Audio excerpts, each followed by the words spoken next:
almost got killed.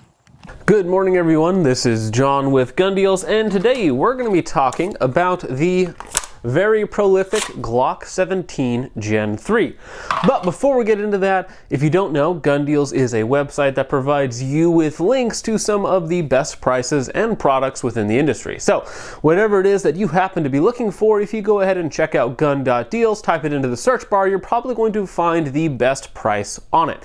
Now, on top of that, if you go into the description, check out the UPC, copy and paste into your favorite browser, you'll probably find the Gun Deals link to where this handgun is for sale for, again, the best possible price. And on top of that, if you want to go ahead and like, share, and subscribe, as all that sort of stuff is free and it helps out quite a bit, go ahead and comment literally anything down below. And with that out of the way, let's go ahead and talk about this very prolific, probably the best handgun ever made.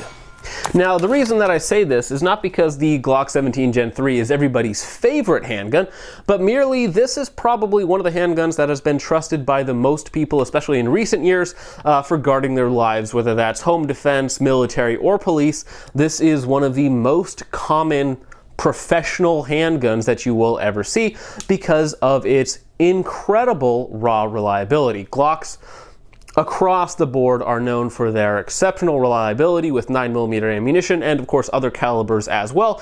Today specifically we are going to be talking about, of course, the 17 Gen 3. Now, getting into some of the boring specifications and stats on the handgun that we all probably know. 4.48 cold hammer forged barrel, that is exceptionally accurate. I know that Glock recently with their Gen 5 has what they call their marksman barrels, which are supposedly even more accurate. However, I have had no problem taking this handgun out to 100 yards on steel targets, so I'm not sure if you're ever really going to notice that enhanced accuracy from the newer barrels unless you're some sort of precision handgun shooter, which I am not. Now, with the longer barrel and slide that comes on the 17 versus the 19 or 26 or your smaller handguns, you do of course also have a larger 6.5-inch sight radius, which is quite nice if, again, you need to take those longer shots. On top of that, even though this is a large kind of full-size duty gun, this handgun, without a light on it, without any of the other stuff on it, weighs 25 ounces. On top of that, you have a 17-round capacity for, of course, Glock 17, even though that doesn't line up with any of their other model numbers.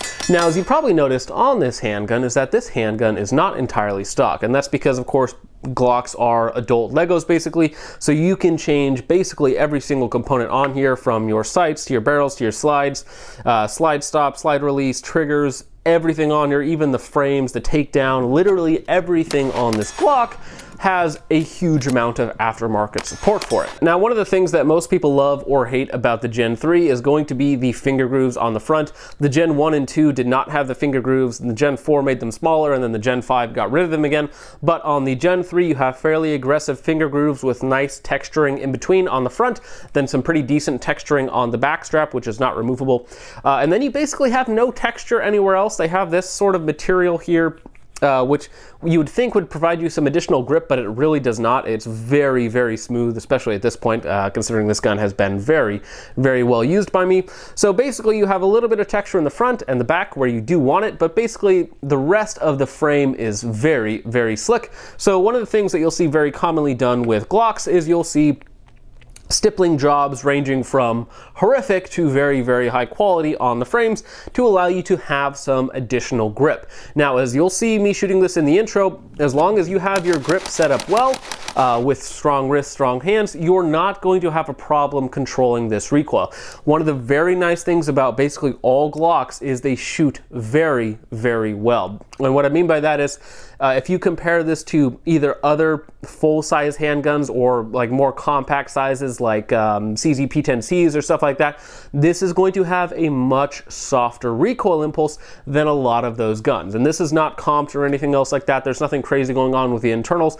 All the internals on the slide itself are completely stock, so I'm running a stock recoil spring, stock sear, all that sort of fun stuff. I do have an aftermarket trigger, but all of the main components on the upper are completely stock, which means that this is still an incredibly reliable handgun. A lot of the times when you start tuning the gun a little bit from stock using different recoil springs or different sears, you can start to encounter some reliability issues, and at this point, I'm probably somewhere between 7,000 and 10,000 rounds on this specific handgun. I've taken it to classes, I've done lots of videos, lots of testing with this handgun, and this is what I carry every single day in a couple of different holsters.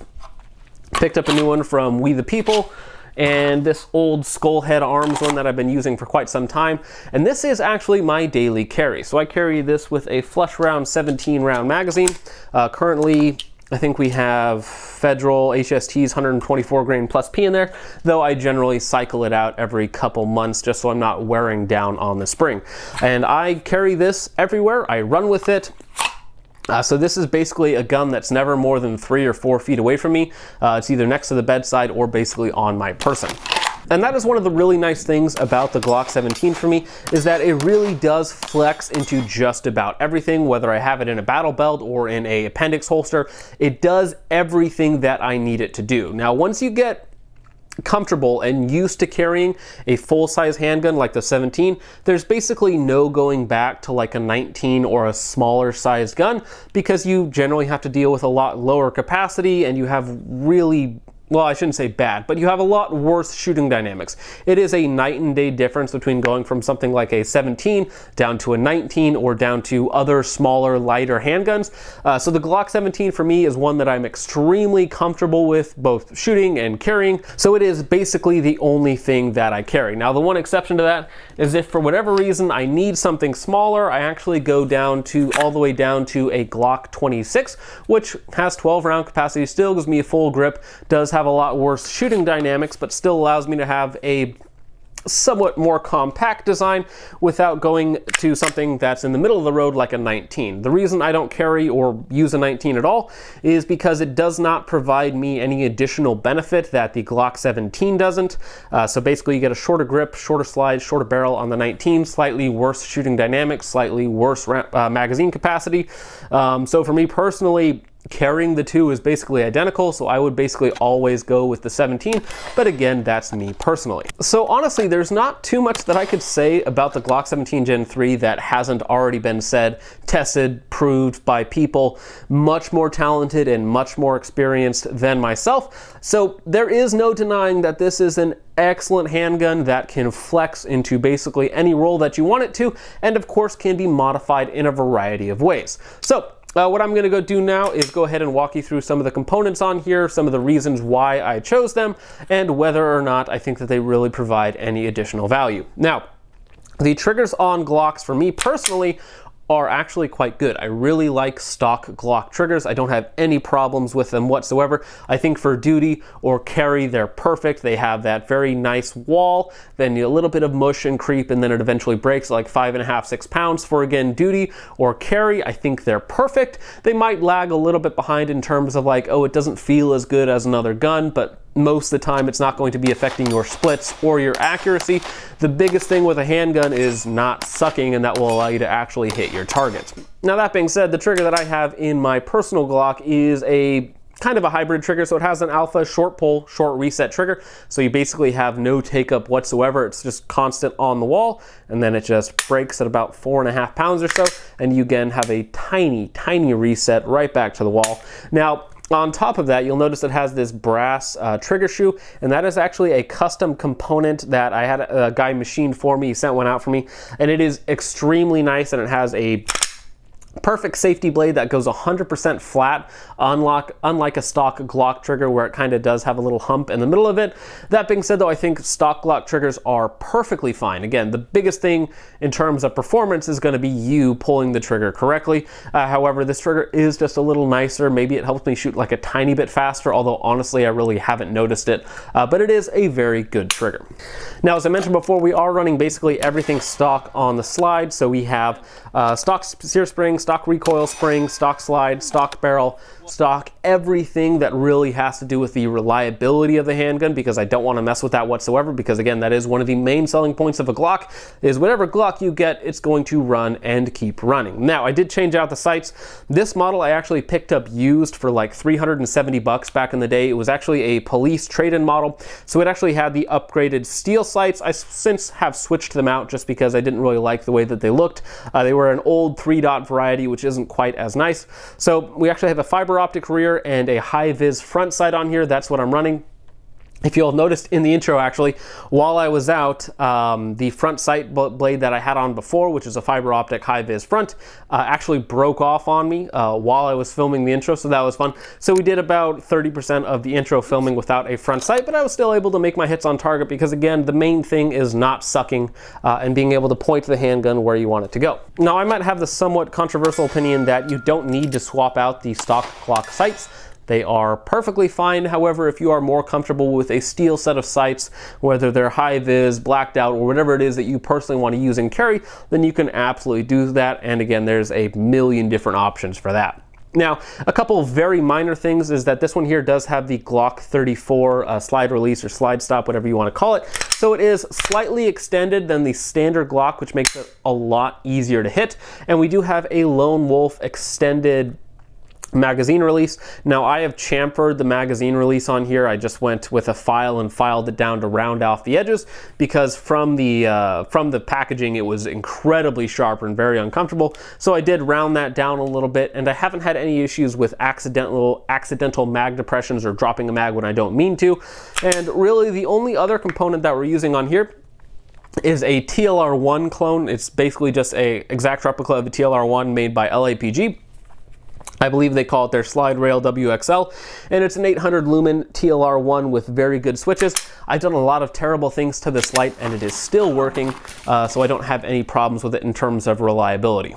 Now, when I'm using my Glock 17 on a belt, I'm either using it in the Blackhawk L2D, which is a pretty decent, more duty style holster for something that's not Safariland. Safarilands are probably always just going to be the nicest, but this one's not too bad. It has a very good release mechanism that's very intuitive and has a very secure fit. The one downside is this holster actually locks onto the light and not the gun.